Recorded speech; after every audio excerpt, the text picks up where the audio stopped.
Es veltīšu mirkli lūkšanai, jūs varat vēl tā klusi savā nodevā pačalot.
Tā, labdien, prieks jūs redzēt. Man prieks apstīties uz jums, kuri tad ir tie, par kuriem ir tik ilgi lūgts, domāts un kurus Dievs ir atvedis tieši uz šo semināru. Vai jūs izlasījāt semināra aprakstu? Vai tas jums palīdzēja izvēlēties? Vai jūs atbildējāt uz pirmo jautājumu? Es vakardien tā vēl piesakot šo semināru lūdzu visus tos, kuri grib vēlas būt šeit, izlasīt semināra aprakstā pirmo jautājumu. Un tas man ļoti daudz nozīmē. Tas man sagādā lielu tādu prieku, cerību. Es nedomāju, ka citiem tas nemaz nav aktuāli, bet es saprotu, ka jums tas ir sirdī un jūs vēlties to. Šis seminārs būs, es teiktu tā, visai nopietns. Es nedomāju, ka viņš būs sarežģīts, jo evaņģēlijs jau nav sarežģīts. Bet es domāju, ka evaņģēlijs ir nopietns. Un tā es arī gribētu raksturot mūsu semināru, ka viņš būs nopietns, bet ne sarežģīts, ne kaut kas tāds, ko būtu grūti saprast. Kaut kas, tas, kas ir seminārā, varbūt kāds kaut ko ir dzirdējis no manis, varbūt ar kādu es esmu to pārunājis, jo tas ir manā sirdī, un kādās sarunās es jau kaut ko no tā varbūt izsaku, un kāds es, jā, to mēs runājām, un kaut kas bija cēsīs arī, kāda citāta, kad bija jaunieši, tur arī tāda mazā konference. Bet tās būs tikai tādas daļas un epizodes. Es ļoti vēlos jūs aicināt apmeklēt pilnu šo tā kā ciklu, kas ir šodien, rīt un arī rītdien pēcpusdienā, jo mēs virzīsimies. Mums būs tāds kopīgs tā kā gājiens. Šis seminārs it kā liekas par tādām garīgām tēmām, tur varētu likties, ka viņš būs tāds teorētisks. Arī, bet mēs tā kopīgi kaut kur virzīsimies. Mums būs lūkšanas, mums būs arī personīgais laiks šeit semināra ietvaros. Jo kādreiz saka tā, un tad jūs mājās tur jums vajag atlicināt laiku un dariet to un to, un zinot pats no sevis, un jūs arī droši vien varat apliecināt, ka nevienmēr sanāk, un mēs kā piekrītam tam, bet tas neizdodas. Tāpēc es lūdzu šo trešo laiku, nevis tāpēc, ka man pēkšņi palika vairāk tā sakāmā vai tas materiāls, vienkārši sapratu, ka nē, ir vienkārši jāvēl tas laiks, vienkārši tas, kas būtu katram individuāli mājās, vienkārši kā semināra daļa. Un man tā patika šī doma. Jā, es gribētu, ka mēs iesāktu kopīgi lūdzot Dievu. Šis tiešām ir īpašs brīdis. Es domāju, šis seminārs, priekš manis, viņš ir kaut kādā ziņā visīpašākais notikums, kas ir bijis, jo ja patiesi tas, kam mēs iesim cauri, un tas jau nav no manis, tas ir no Dieva dots, jo pārsvarā viss būs balstīts Bībelē un Elenas Vaitas darbos, un tie ir tie avoti, kas nāk tieši no Dieva. Un ja to mēs uzņemtu, 12 mācekļi to uzņēma visā pilnībā. Un viņu pasauli sagriez kājām gaisā. Tā ka viss iespējas. Un mūsu augstais aicinājums. Es aicinu mums visus piecelties uz lūkšanu.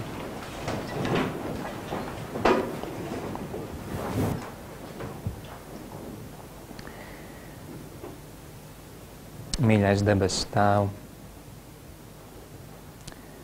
es pateicos, ka Tu mums esi atklājies, ka mēs Tev varam iepazīt, ka mēs Tev varam pielūgt, mēs varam zināt Tavu vārdu, ka mums var būt attiecības ar Tevi, ka mēs varam būt patiesībā gaismā, ka mums ir mūžīgā dzīvība un ka mums ir arī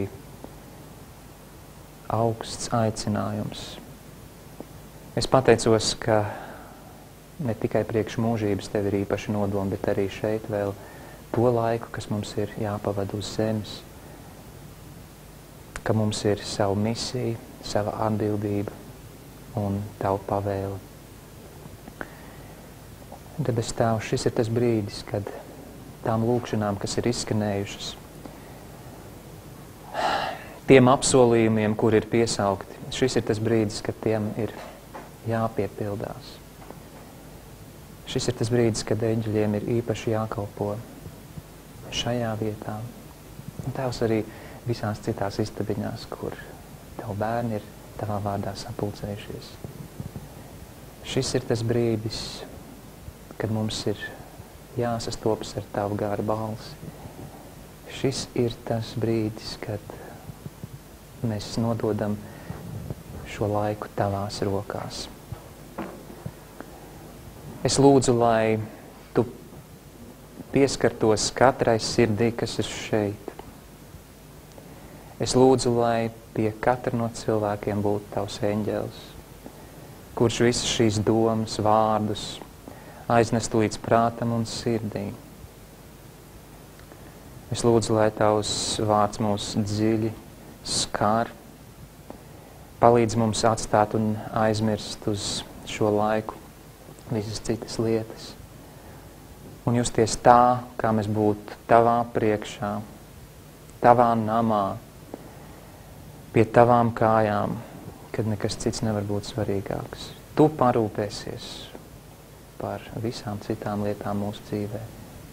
Šo laiku mēs nododam tagad Tavās rokās. Pasargā, lai tumsas spēki šeit nevar ienākt. Un lai gaisma spīd, jo spoži. Jēzus Kristus vārdā. Āmen.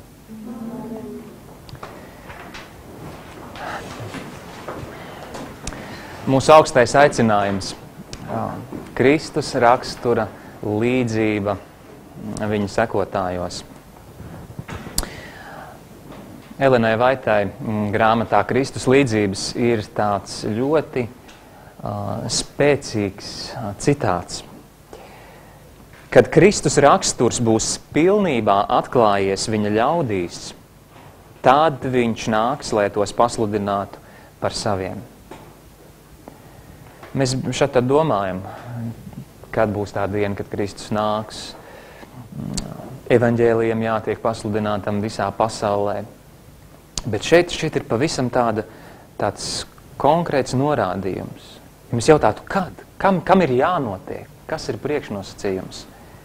Un atbilde, vēlreiz lasot šo citātu, kad Kristus raksturs būs pilnībā atklājies viņa ļaudīs, tad viņš nāks, lai tos pasludinātu par saviem un ņemtu, protams, līdzi.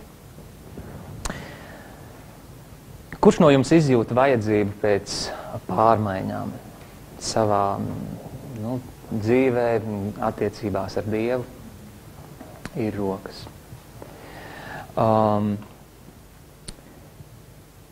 Kurš no jums izjūt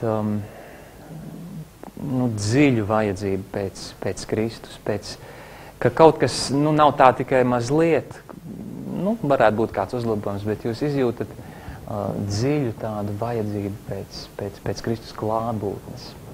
Ir kāds, kurš tā jūtas. Nav visiem jāceļ rokas. Es tā gribu saprast. Es to jautāju tāpēc, ka Elena Vaita kādā citā vietā saka, ka Dievs neko nevar darīt tādas dvēseles labā, kura neapzinās savu vajadzību, kura neapzinās savu nepietiekamību, kura neapzinās, ka viņa ir nespēcīga, ka ir vajadzīga kāda pārmaiņa, ir vajadzīgs spēks, ir vajadzīgs Dieva gars. Mums ir jāapzinās vajadzība, mums viņa ir jāizjūt. Lai tas ir tas, ko Dievs arī šajos brīžos dara, ka mēs izjustu šo vajadzību pēc viņa. Un tad viņi turpina šo citātu. Dvēselē, kas izjūt savu vajadzību, tiek piešķirts viss. Tik, cik daudz mēs izjūtam savu vajadzību, tik arī mēs saņemam. Cik mēs sagaidām, tik Dievs mums arī dos. Jūs teicāt, ka jūs vēlaties kādas pārmaiņas. Es pilnīgi pievienojos. Es uz to arī vienmēr eju ikdienas. Lai kaut kas mainītos, kaut kam ir jāmainās. Jūs piekrītat šim loģiskajam secinājumam. Bet ir vērts mazliet viņu paturēt prātā. Lai kaut kas mainītos, mēs ilgamies pēc pārmaiņām, kaut kam būs jāmainās. Kaut kas mainīsies, vai tas būs, ja mēs vēlamies kaut kādās praktiskās lietās, ja varbūt sadzīvē, varbūt kaut kas saistīts ar ikdienu, ja mēs gribam tur pārmaiņas, kaut kam ir jāmainās, kaut kam jānotiek citādāk, kaut kā mums citādāk tam jāpieiet. Attiecībās kaut kam ir jāmainās. Mums ir jānoskaņojās uz to, ka mēs iziesim citādāki. Un tikai tad piepildīsies šī mūsu vēlēšanās. Un lai Dievs mums pieskarās. Otra lieta, ja mēs izjūtam vajadzību pēc pārmaiņām, tas nozīmē, ka mēs esam atzinuši, ka kaut kas nav bijis pietiekami labi līdz šim. Jo kāpēc tad pārmaiņas, ja viss ir ļoti labi, es dzīvoju un es esmu apmierināts. Protams, vienmēr ir kaut kāda izaugsme, bet ja mēs sakam, es izjūtu vajadzību pēc pārmaiņām, varbūt nopietnām pārmaiņām, līdz ar to mēs arī sakām, ka kaut kas nav bijis gluži labi tā kā līdz šim. Ja jau es esmu bijis ļāvies Dievu garam, tad jau man nevajadzētu kaut kādu pagriezienu punktu. Tas nozīmē, ka kaut kur es esmu bijis aizvērts. Ir lieta varbūt vēl joprojām, kur es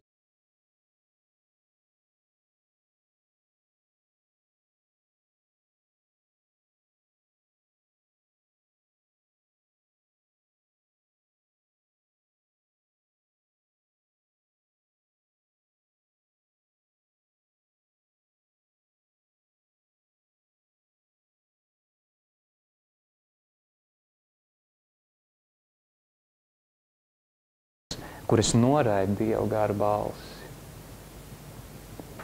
Līdz ar to tur ienāk šis vārds nožēla. Man ir par kaut ko žēl.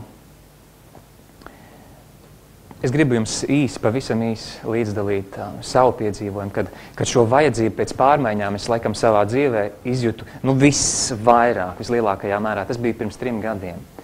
Es biju tādā garīgā izsīkumā, strupceļā, un es biju kopā ar Dievu, bet es tiešām nebiju apmierināts ar to, kā ir. Un es nolēmu paņemt 3 nedēļas brīvas prom no visa.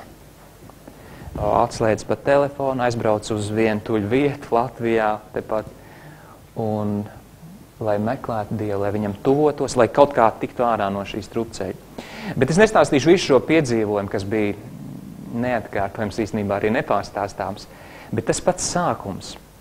Es tur aizbraucu, un var iedomāties, es mēnešiem esmu gājis pa dzīvi tā, ka īsti nav kārtībā, un tomēr es kaut kā neesmu to risinājis, kaut kā neesmu ar Dievu atradis to savienošanos. Un tagad es esmu tur ieradies, tajā vietā, viss, es esmu viens pats. Un kāds tagad būs? Tagad es esmu gatavs, Dievs, tu visu sako, tu man vēlies, un tagad es tev kalpošu, un es lasīšu, un viss notiks. Un es sapratu, ka tas kaut kā nedarbojas. Es nevaru tā kā sākt. Es tur mēģinu kaut ko tur citu darīt, tur kaut ko mazliet piekārtot tur mājās, kaut ko tur uzkopt vēl. Kaut kā nenotiek tas lūzuma punkts, ka tu tā kā... Un tad ilgi nebija jāgaida. Dievs nāca man pretī. Viņš sacīja, mīļais draugs, mans mīļais bērns. Tas, kā bija iepriekš, tu jau varēsi sen to atrisināt. Es jau sen gribēju atjaunot, es jau sen gribēju sakārtot, es jau sen gribēju aicināt. Tu pretojies. Un es to visu savu ceļojumu sāku ar nožēlu. Es sāku ar nožēlu. Un notika brīnums. Tā nebija stundām gara nožēla, bet tā bija dziļi patiesa. Es Dievam lūdzu piedošanu. Un tā kā varētu teikt, tā kā atvērās durvis un sākās šis ceļš kopā ar Dievu. Nožēlu. Īsnībā šī semināra pirmā daļa mums būs veltīta tam. Otrajā pusē mums būs tāds krietnes individuāls laiks, kad mums būs iespēja savas sirds pārmeklēt. Šis seminārs arī ir par personīgu atmodu un atgriešanos pie pirmās mīlestības, pie pirmās dedzības, kad es pirmoreiz nācu pie Dieva. Kādam varbūt tā būs pirmā īstā nākšana pie Dieva. Un viens Dieva vīrs 19. gadsimtā, kuru Dievs vareni lietoja, viņš bija tāds atmodas celmlauz, varētu teikt, Amerikas Savienotās valstīs. Un viņa atmodas tiešām raksturoja tādu dziļu dievbijību un cilvēku pazemību un grēku atstāšanu un nodošanās Dieva darbam. Tās ir īstas atmodas. Un viņš, vadot lekcijas savā draudzē, kad viņš jau bija gados ar šo milzīgo pieredzi, viņš stāsta, ka atmoda ir tikpat likumsakarīga kā rāža rudenī. Cik rāža ir likumsakarīga cilvēka darbam, tikpat likumsakarīga ir atmoda. Kā raža rudenī. Mēs zinām, mēs varbūt nevaram pateikt, precīzi dienas, kad tur tie asni nāks, kad būs augs, bet apmēram, nedēļu ietvaros mēs pat tāds labs, profesionāls lauksaimnieks, viņš varētu pateikt, tas apmēram būs tad, raža man būs apmēram tad, tas augs tā, es zemi apstrādāju, tad es tur iesēju, sastādīju, tad viss notiek process, un tad būs. Un viņš pēc savas pieredzes saka, ka atmoda ir tikpat likumsakarīga kā raža rudenī. Un tas, kas mums ir svarīgi, šeit viņš saka tālāk, cik raža ir likumsakarīga cilvēka darbam. Vai bez Dieva būtu raža?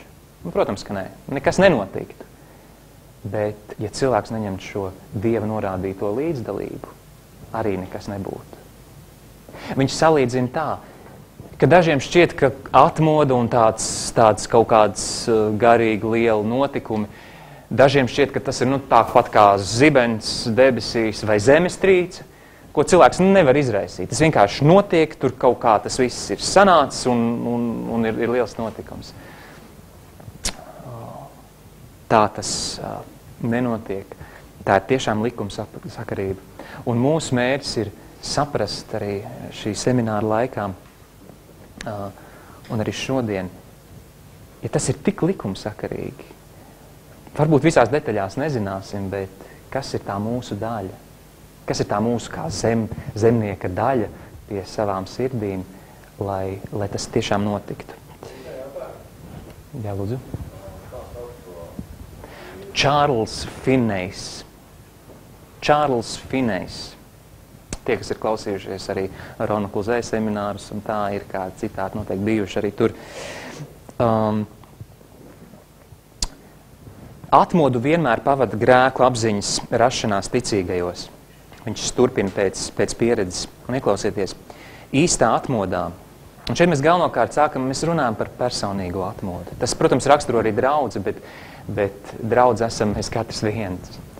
Īstā atmodā šī grēku apziņa ticīgajiem ir ārkārtīgi dziļa.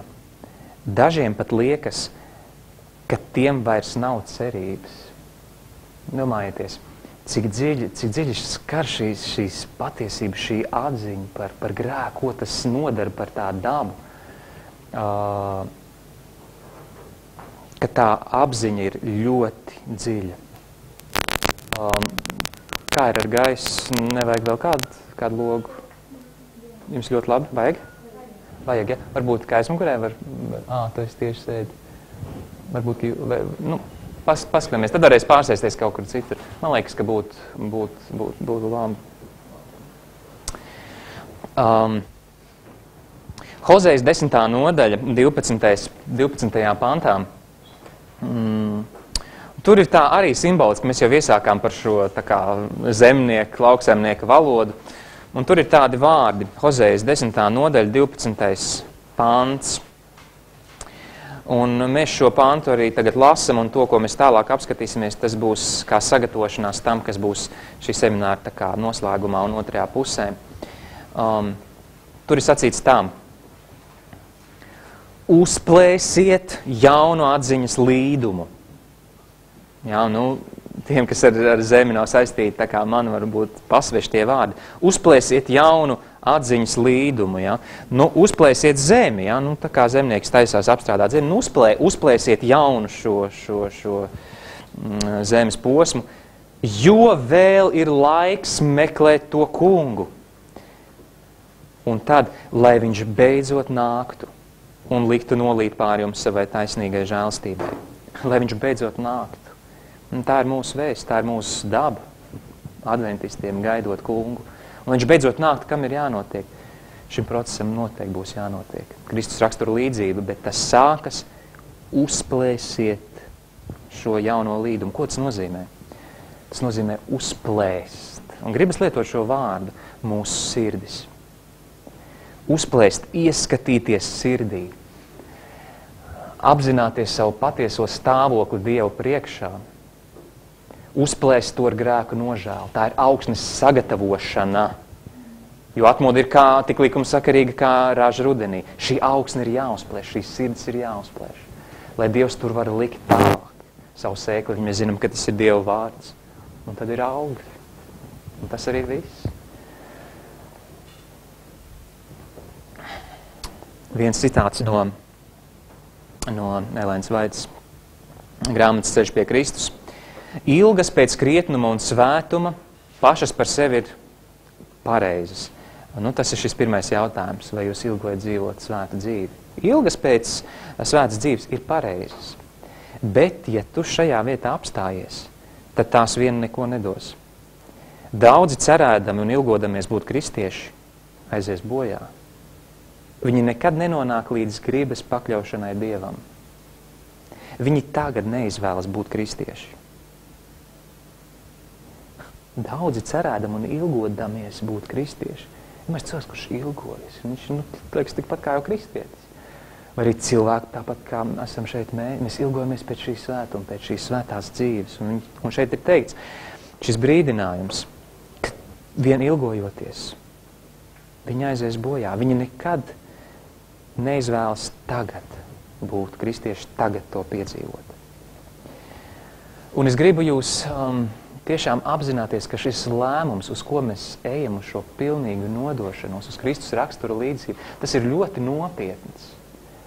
Reizēm tā pasaka, jā, mums jādzīvot tā kā Kristum un jāatklā Kristus līdzību. Tik vienkārši, ja, tā kā tas būtu aiziet uz veikalu vai nokārtot kaut kādas darīšanas, un tad mēs apmulstam, mēs to nepiedzīvojam.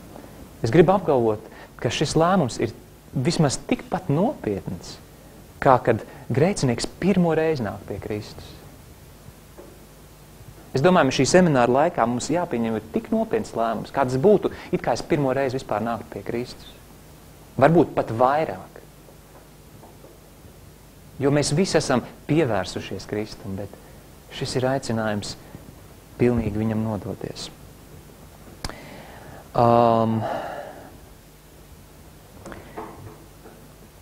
Es ceru, ka tas, ko jūs dzirdējāt arī vakardienas svētrunā, ko runāja Edgars, arī ko šodien Inga, jūs ieguvāt šo pārliecību par Dievu mīlestību, ka no tādas būtnes, no tādas personas, kāds ir Dievs, un ka mēs varam pilnībā uzticēties. Jebkam, uz ko viņu mūs aicina, ka tas ir droši un tas ir pats labākais. Pat, ja man tā neliekas. Viņš ir pierādījis šo mīlestību. Vēl kā atgādinājumam, es gribu vēlreiz nolasīt šo citātu, kas man tik ļoti mīļš, no Vēsts jaunatnē grāmatas. Neierobežotās būtnes sirds nekad nebūs apmierināta, dodot mazāk svētību tiem, kas mīl viņa dēlu, nekā viņš deva Jēzumu. Šo citātu ir grūti, tad, kad viņi lasa, viņi tā grūti uzreiz ir aptvert, tur prasās vēlreiz pārlasīt, bet doma ir tāda, ka Dievs nekad nebūs apmierināts, ja viņš tevi mazāk svētīs, nekā viņš svētīja Jēzu. Dievs nekad nebūs apmierināts. Domāju, cik svēta neapmierinātība. Nekad viņš nebūs apmierināts, ja tava dzīve nebūs tikpat svētīta, kāda bija Jēzus virs zemes. Man patīk iztēloties šo Dievu neapmierinātību. Iedomājieties, kad cilvēks ir neapmierināts, viņš ir, tu nevari tā mierīgi nosēdēt, tu nevari tā atslāpt, tev vienmēr ir tā kā kaut kāda tiekšanās, tu vienmēr kaut ko tā kā centies. Tu esi neapmierināts, tev ātrāk jāsakārto. Un ja šāds ir Dievs, ja viņam ir šādas domas par mums, būsim droši, ļausimies viņam. Un tātad tagad mēs dziļāk, varbūt tā teikt, ielūkosimies tajā, kas ir grēks. Un es domāju, ka tas, ko mēs apstīsimies, tas, ko mēs lasīsim, mūsos raisīs ar vien lielāku nepatiku pret grēku, lielāku riebumu. Varbūt kaut kādā ziņā mēs vēl vairāk viņu atmaskosim, lai no tā novērstos. Un lai Dievu gars mums to vada. Kas ir grēks?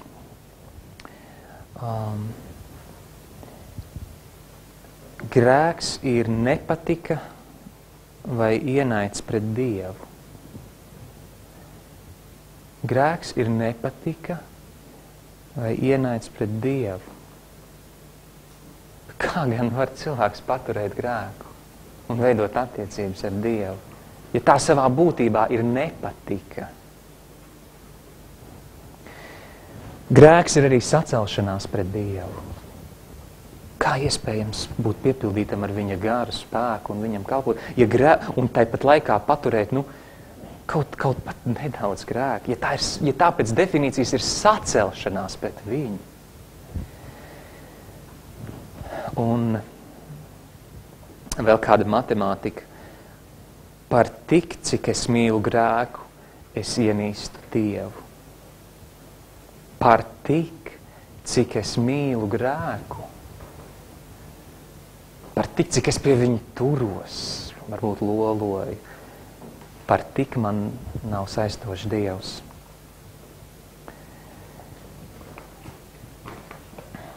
Kāds citāts no Kristus kalna svētrunas grāmatas. Un šie ir ārkārtīgi svarīgi. Es esmu izlasījis tos, vistiešākos varētu būt tā. Ne jau nepaklausības lieluma pakāpe nosaka grēku. Kādreiz tā šķiet, vai ne? Dabīgi gribās tā sadalīt. Kas tad tas? Ir taisnība, ka Dievam ir dažādas pakāpes. Kāds grēks ir smagāks, kāds grēks nav tik smags, bet ir teikts, ka visi grēki Dieva acīs ir lieli. Ir smagākie, bet visi ir lieli. Ne jau nepaklausības lieluma pakāpe nosaka grēku, bet gan pats fakts par novirzīšanos vismazākajā lietā no Dieva izteiktās gribas. Jo tas atklāja pastāvošo saikni starp dvēseli un grēku. Nu, ir šī saikne. Ir. Sirds kalpošana vēl ir dalīta. Klausieties, tajā ir tieksme noliegt Dievu un sacelties pret viņa likumu un valdību. Cik muļķīgs liekas, cik vienkārši izgaistoši liekas šis apgalvojums, ka galvenais mīl Dievu, galvenais viņam kalpo un mīl tuvākos. Ja? Ar grēku tiksiet galā. Vienkārši nolikts malā, bet tā pēc definīcijas ir pretošanās, sacelšanās, nepatika pret Dievu. Cilvēks dzīvo ne no viena vai daudziem vārdiem, bet no katra vārda, kas iziet no Dieva mutes. Lai arī cik tas mums liktos nevajadzīgs, bet mēs nevienu vārdu nevaram atstāt neievērotu un tajā pašā laikā būt glābti. Ļoti nopietni, ļoti svinīgi. Bet Dievs ir mūsu glābējs un viņš zina, kā mūs izglābt. Lai cik tas liktos nevajadzīgi, tas ir kaut kāds sīkums. Princips ir tāds. Kādreiz cilvēks saka, vai tas ir grēks, nu vai es tur to apēdu, vai es tur aizgāju, vai es to izdarīju, tur tā izskatījos, vai tas ir grēks. Ja tu zini, kāds ir Dieva prāts par šo jautājumu, ja tu esi lasījis Bībelē, vai tu esi lasījis Elēnas Vaits rakstos, daži ir arī loģikas principi, mēs vienkārši zinām varbūt kaut kādas labas lietas, kas ir cilvēkam par labu un kas par sliktu. Ja tu zini, ko Dievs par šo lietu ir sacījis, un ja tu rīkojies citādāk, tas ir par grēku. Tas ir tik vienkārši. Piemēram, smēķēšana. Bija laiks, kad cilvēki nedomāja, ka tas ir kaitīgi. Medicīna nemaz nebija tā attīstījusies. Cilvēkiem pat, kuri bija slimi, viņiem ieteica smēķēt, lai viņi tur plaušas. Viņi to darīja. Viņiem tas nebija par grēku, jo viņi to nezināja. Bet tad, kad kļuva skaidrs, kas ir kas, un Dievs saka, kas šo templi, kas ir mūsu miesas nomaitā, to es nomaitāšu. Un tagad cilvēki to zina, un tas, kurš to zina, tad tas kļūst par grēku, ja es rīkojos pretēji. Un tā ir daudzām lietām. Varbūt es kaut ko zinu par kaut kādām lietām, ko jūs nezinat, un es zinu, ko Dievs par šo ir sacījis. Man tagad ir šī izvēle. Maziņa, liela. Un man nāk šis atgādinājums. Dievs saka, tā ir pareizi. Un es rīkojos pretēji, tas ir grēks. Tā ir sacelšanās, tā ir nolīgums. Tas nozīmē, tas citiem vārdiem ļoti tieši pateikt, pāja malā Dievs. Bet savukārt varbūt ir kaut kāda lieta, ko zini tu. Tu esi to izlasījis. Ja tu esi kaut kādu principus par to vispār neesi domājis vēl, ja? Tev ir jau citas attiecības. Ādams un Ieva. Viņiem bija aizliegts ēst no šī koka. Nu, kuru no 10 baušļiem viņi pārkāpa? Kur, liekas, tieši jau nav pateikts. Viņiem bija šīs bausas. Viņi zināja, kāda ir Dieva griba. Un rīkojoties pretēji, ja viņi grēko. Katra lieta, kurā es zinu, ko Dievs prasa, tā man ir iespēja viņam uzticēties.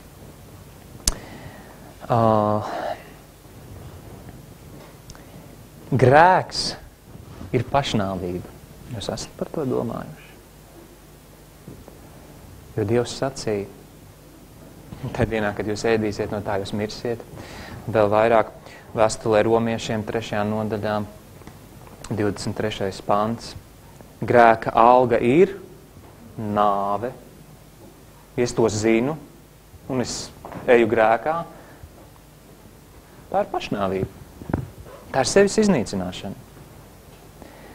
Kāds citāts, vēl turpinot no Kristus kalna svētrunas. Katra baušļa pamatā ir Dieva mīlestība.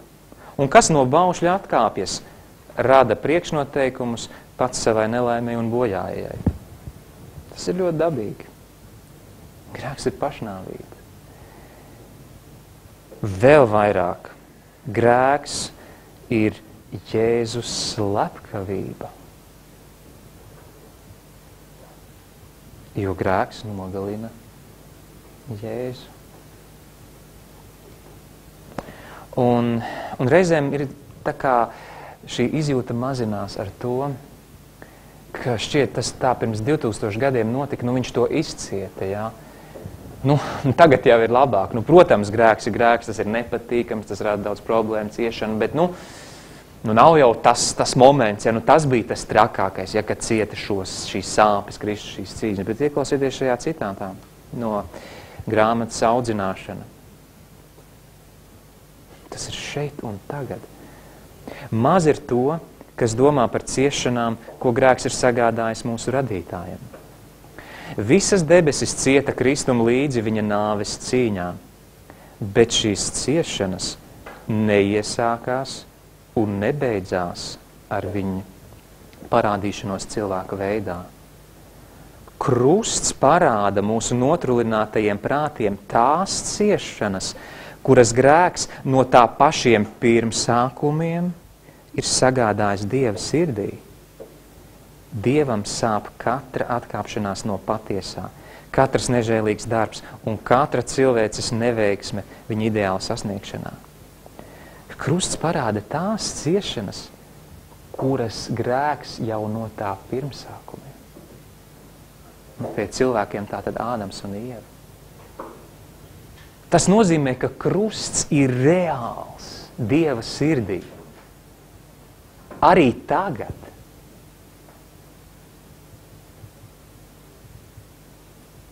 Aiziet pie Kristus krusta, ja? Tas nav tik tā domās, tā iztēloties, es tur biju tur. Grēks, kamēr ir grēks, Dieva sirds jūtas visu laiku tā, kā Kristus pie krusta. Vai mēs varam iedomāties? Kā mums varētu neriepties grēks? Kā mums varētu negribēt? Jā, mēs arī reizēm esam vāji un Dievs mums to piedod. Bet pēc būtības grēks ir arī Jēzus slepkavība un mūsu pašu pašnāvība. Un grēks ir arī balsojums. Katreiz, kad mums ir kāds kārdinājums vai izvēle, mums ir iespēja pacelt savu roku un nobalsot. Vai grēkam, ciešanām, postam turpināties šajā pasaulē universā? Vai piesaucot Jēzu, cīnoties, satverot viņu roku un spēku, teikt, Jēzu, pietiek. Pieliksim tam punktu. Pasaules ciešanām un pieliksim punktu tavām ciešanām. Mēs esam arī zaudējuši izjūtu par grēka smagumu, jo mēs nesaņemam tūlītēju sodu. Līdzīgi kā Ādamam un Ievai. Jā, viņi piedzīvoja šo lāstu, kas nāca pār zemi.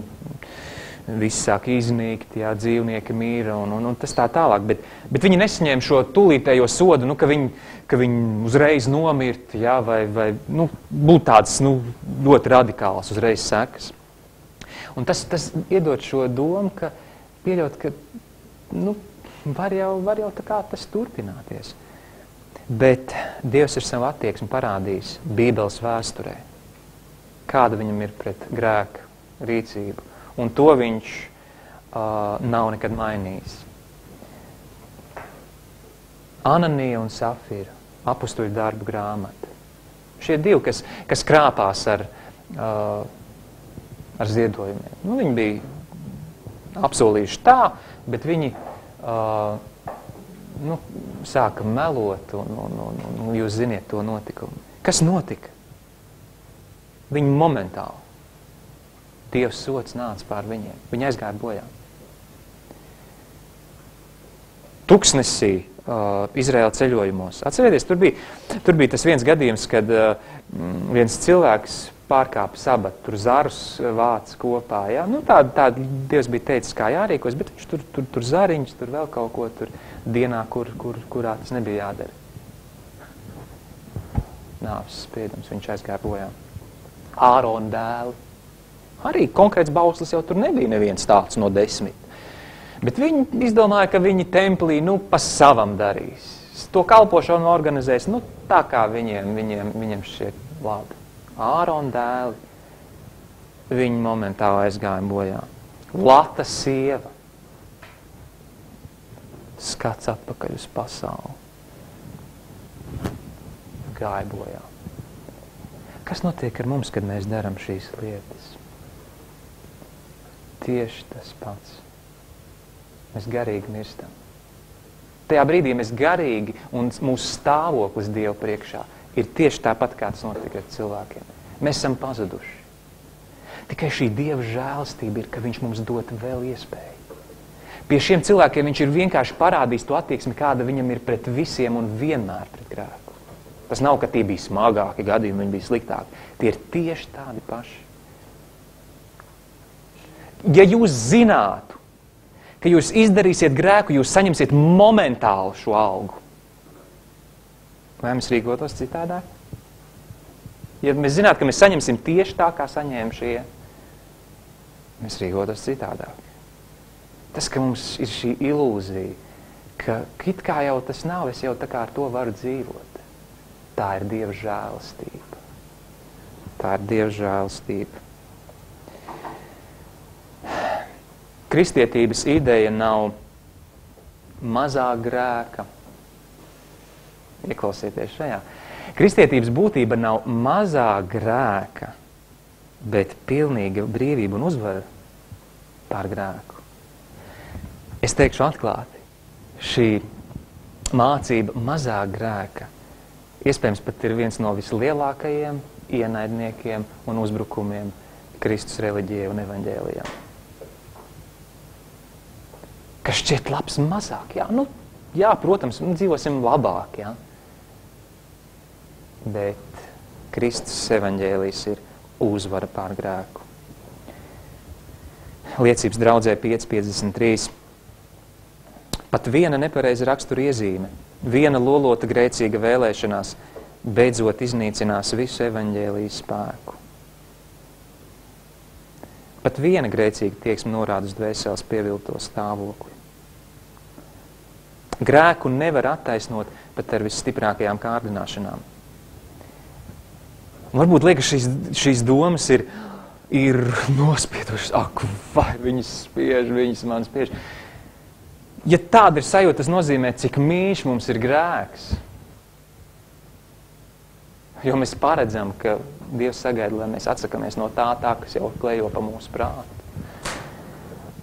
Bet manām ausīm, ja godīgi, šī ir gan smaga un nopietna vēsts, bet arī cerība dodoša, jo klausieties, lai cik liels spiediens arī netiktu izdarīts uz dvēseli, pārkāpums ir mūsu pašu rīcība. Un šī ir uzvaras vēsts. Nekādiem zemes vai elles spēkiem nav varas piespiest kādu darīt ļaunu. Sātans uzbrūk mūsu vājajām vietām, bet mums nav jāļauj tam gūt virsroku. Lai cik smags un negaidīts būs trieciens, Kungs ir paredzējis palīdzību, un viņa spēkā mēs varam uzvarēt. Mums ir šī iespēja. Vai jūs varat nosaukt kaut vienu grēku, par kuru jūs varētu teikt? Šīm grēkam Dieva žēlastība nav pietiekama, man pieejama. Lai uzvarētu šo lietu, nav. Dievs to nevar. Nav. Un visbeidzot tad, kā notiek šī atgriešanās no grēkiem? Kā notiek šī grēka atstāšana? Tas ir lēmums. Tas ir nopietns lēmums, tāpēc es to teicu, tas ir gandrīz tikpat nopietni kā pirmo reizi pie Kristus. Vispirms iedomāties savu dzīvi bez grēka, bez šīm lietām, bez kaut kāds varbūt konkrētas jomas, bez kaut kā, kas notiek, ko tu apzinies. Iedomājies uz mirkli vienkārši, ka manā dzīvē tā nav. Esmu brīvs no tā. Jo, ziniet, pieļaut domu ir jau pusceļš līdz rīcībai. Gan labās lietās, gan sliktās. Pieļaut domu. Un visbeidzot, tā ir tik stipra izvēle.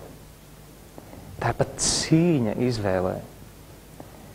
Līdz es esmu spējīgs šim grēkam pateikt nē. Tā ir, protams, sadarbība ar Dievu, protams. Tajā brīdī jums jau šķiet, ka jūs pats tur domājat cīnīties, bet Dieva spēks ir pār jums. Tas jau nenotiek jūsu spēkā.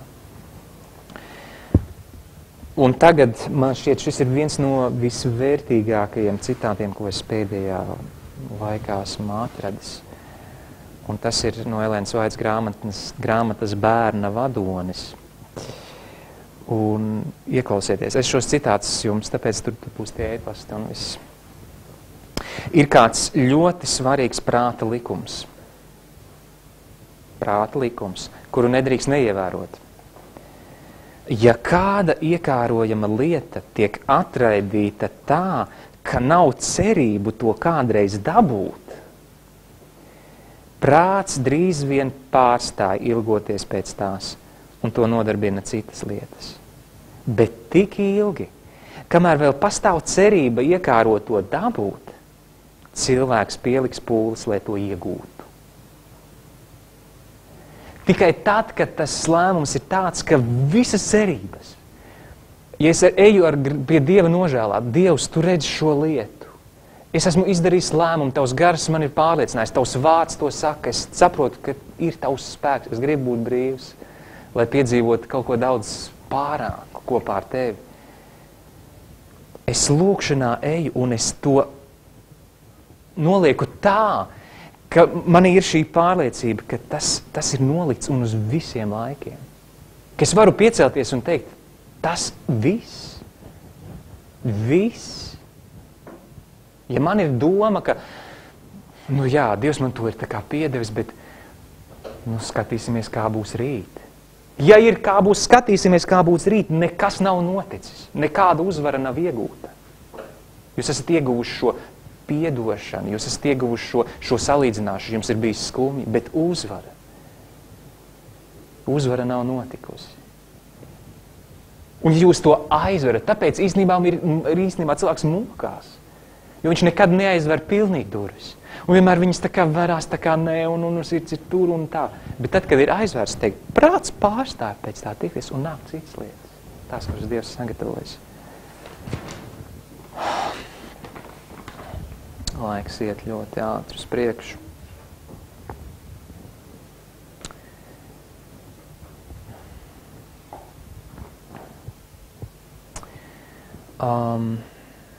Mēs pāriesim, ņemšu daudz ko ārā pie pēdējās daļas. Īstenībā šī nodarbība pirmā ir tā kā tiešām sagatavošanās tām, par ko mēs gatavojamies runāt uz priekšu. Kas ir tas, ko Dievs grib mūsu dzīvēs likt? Bet, lai tas notiktu, mums ir kaut kas jāizstāj, mums ir jāiztukšojas, mums savs sirds augsne ir jāuzplēš.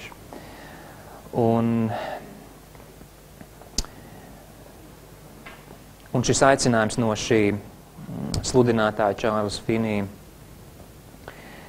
viņš saka tā, tad, kad jūs nākiet pie Dieva ar grēku nožēlā, pārskatiet savu dzīvi, kad jūs redzat šo grēku kopumu un redzat, ka to ir tik daudz, nesakiet vienkārši vispārīgu lūkšanu par maniem grēkiem piedod, bet sauciet to vārdā.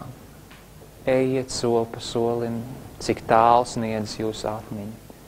Jo tas ir tikpat kā aiziet pie daktera, uz vizīti jums sāp, šeit kaut kur, un dakters saka, mīļais draugs, tu esi slims.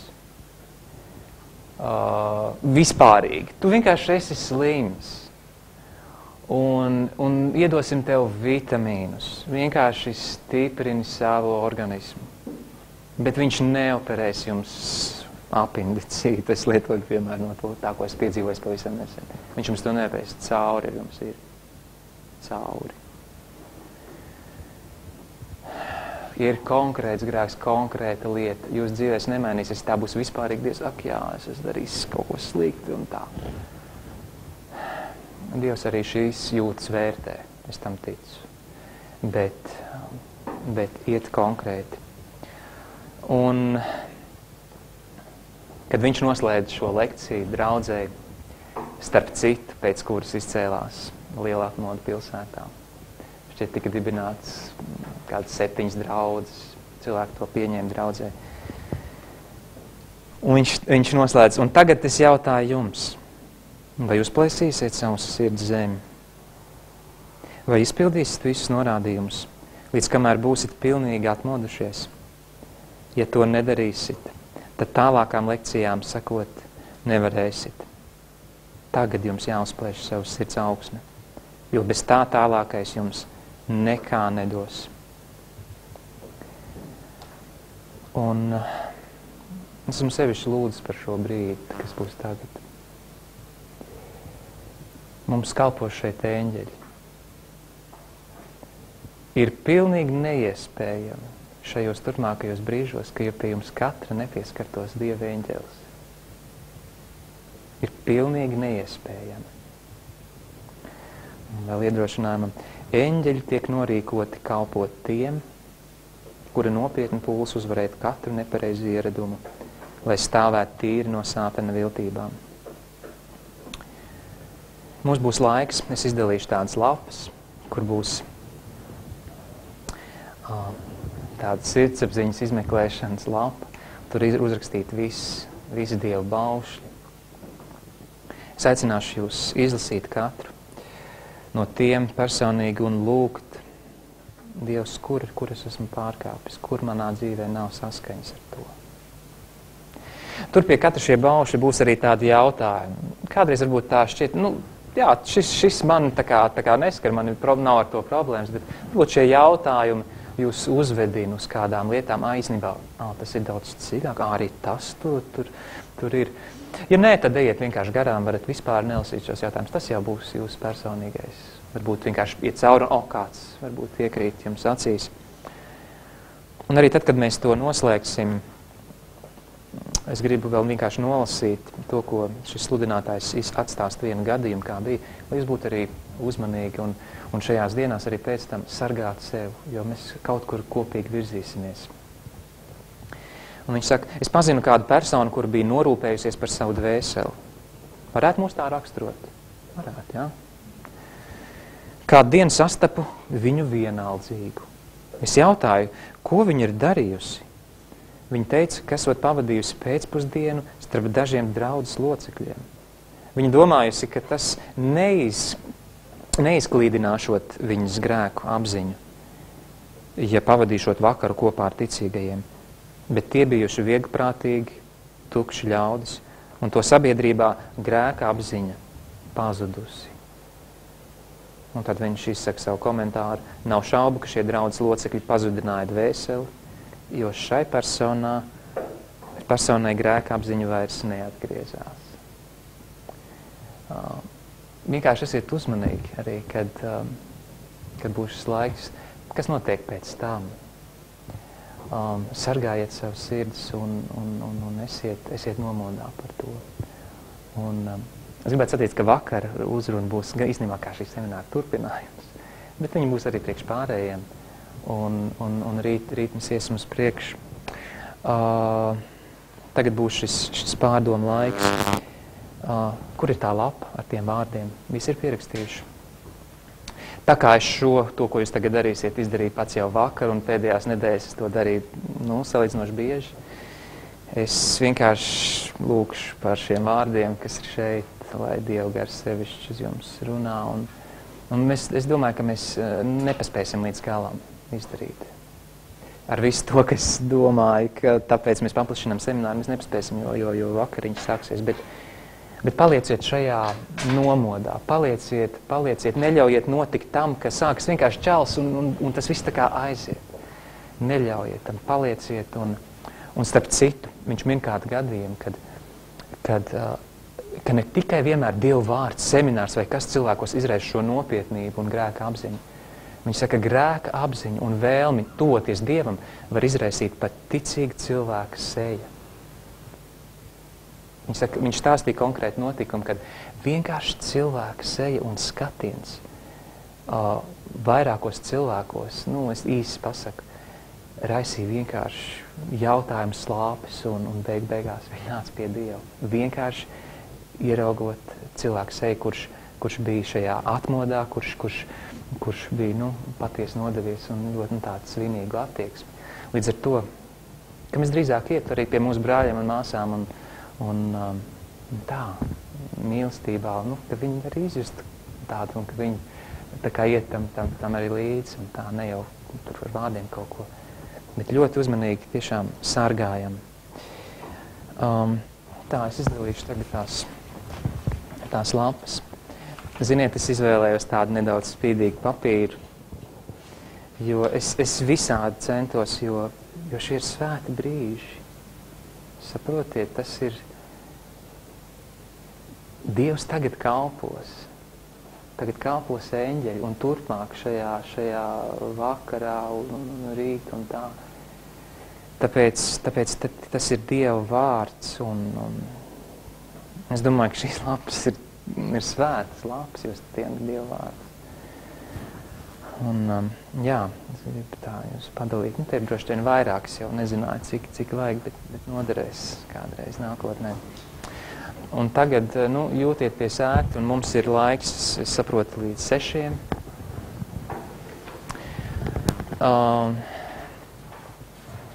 Tad, kad es ilgu laiku to neesmu darījis, to daru regulāri. Es to pats sev saucu par lielo salīdzināšanas dienu. Kad es šādi daru, mans nerad prasa pusdienu. Pusdienas apmēram tam īstenībā veltu. Vakardien, tā kā es darīju to biežāk, man pietika ar stundu pat nepilnu.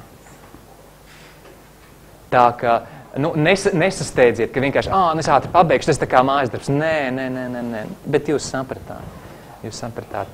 Un es aicinu, ka mēs varētu zemoties kopīgi lūkšanā. Un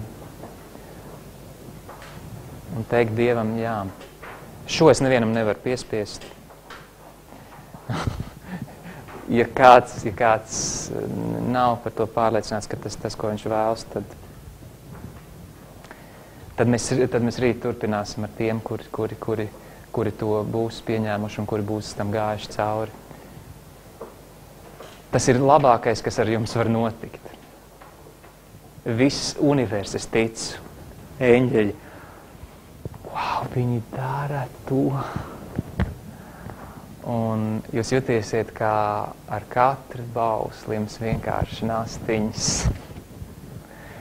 krīt, jums paliek vieglāk un vieglāk. Un Dievs ir teicis, varbūt dažus pantus, kaut vai Jāņa 1:9, 1. Jāņa, ja mēs atzīstamies savus pārkāpumus, viņš ir uzticīgs un taisnīgs, ka viņš piedod mums un šķīst no visas netaisnības.